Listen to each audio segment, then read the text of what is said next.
Salut à toi et bienvenue dans cette première vidéo de mon défi de 52 semaines sportives pour perdre mon ventre.fr. J'ai choisi ce format de vidéo pour pouvoir partager avec vous en fait mes stratégies, la façon dont je vais travailler pour perdre le ventre et surtout ce que je souhaite vraiment faire dans ce parcours, dans ces 52 semaines sportives. C'est pas vous partager des programmes d'entraînement, des séances, me filmer en train de faire des exercices. Finalement, c'est vous donner une méthodologie, une réflexion qui au fil des semaines vous permettra de vous y retrouver et facilement de pouvoir avancer ou de passer à l'action massivement. Aujourd'hui, je vais parler avec vous d'un principe qui est fondamental à mes yeux et qui va permettre finalement de mesurer convenablement, concrètement la progression que je vais avoir durant ces 52 prochaines semaines. Bien souvent, quand on discute avec les personnes qui font du sport ou qui veulent vraiment améliorer leur santé, ils vont vous dire qu'il faut impérativement se peser régulièrement et que le poids finalement va pouvoir être un super indicateur de votre nutrition et finalement de votre état de santé. Malheureusement, c'est un a priori, c'est une idée reçue que tout le monde puisse partager, mais qui n'est qu'incomplète. Se peser est très bien, cependant, se peser nécessite de se peser toujours à la même heure, le même jour et le même moment dans une semaine. Pourquoi? Parce que votre nourriture, votre façon de vous entraîner, votre façon de sortir, etc., votre rythme de sommeil va modifier profondément votre poids. L'un des outils les plus intéressants et qui sont vraiment complémentaires avec la balance, c'est cet outil.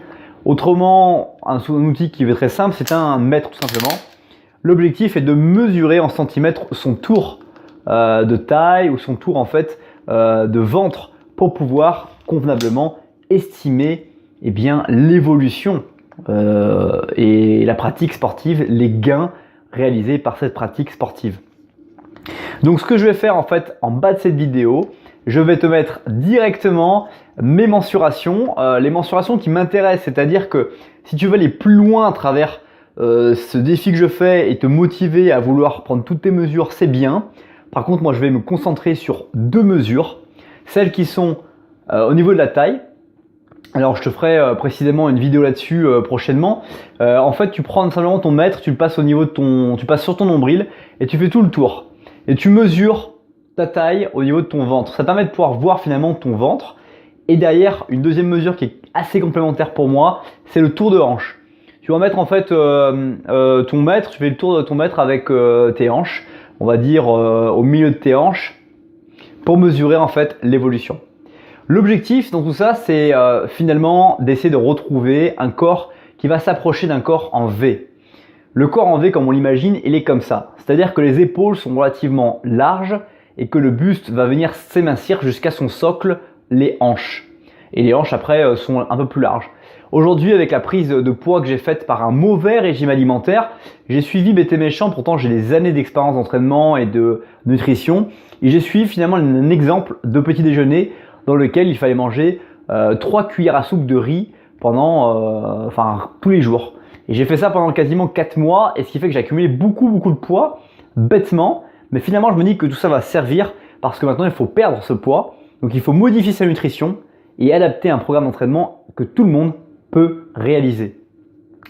Donc quel que soit ton niveau, quelle que soit ta motivation, quel que soit en fait ton niveau sportif, la bonne nouvelle c'est que tu vas pouvoir suivre mes conseils, suivre en fait et être inspiré par ce que je fais et prendre ce qui t'intéresse le plus pour finalement atteindre tes propres résultats à ton tour et pouvoir devenir la meilleure version de toi-même en ayant le corps et la nutrition qui va aller avec. On parlera dans ces 52 semaines de motivation intrinsèque, de motivation extrinsèque, de comment faire finalement des bons repas facilement, de comment se faire une collation. Vous savez, ce petit encas que vous pouvez prendre vers 16-17 heures en rentrant du travail, très facilement en 3-4 minutes. On parlera aussi d'entraînement, notamment pourquoi je vous recommande de vous lancer sur un programme de fractionné, mais comment faire un fractionné quand on n'a jamais couru de sa vie.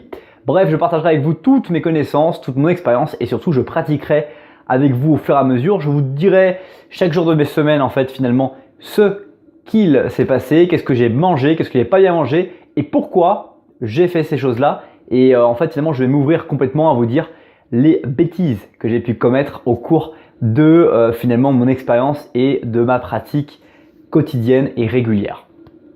Voilà, n'attendez plus pour pouvoir vous abonner à la newsletter de ce blog qui se trouve en haut ou en bas ou sur les côtés.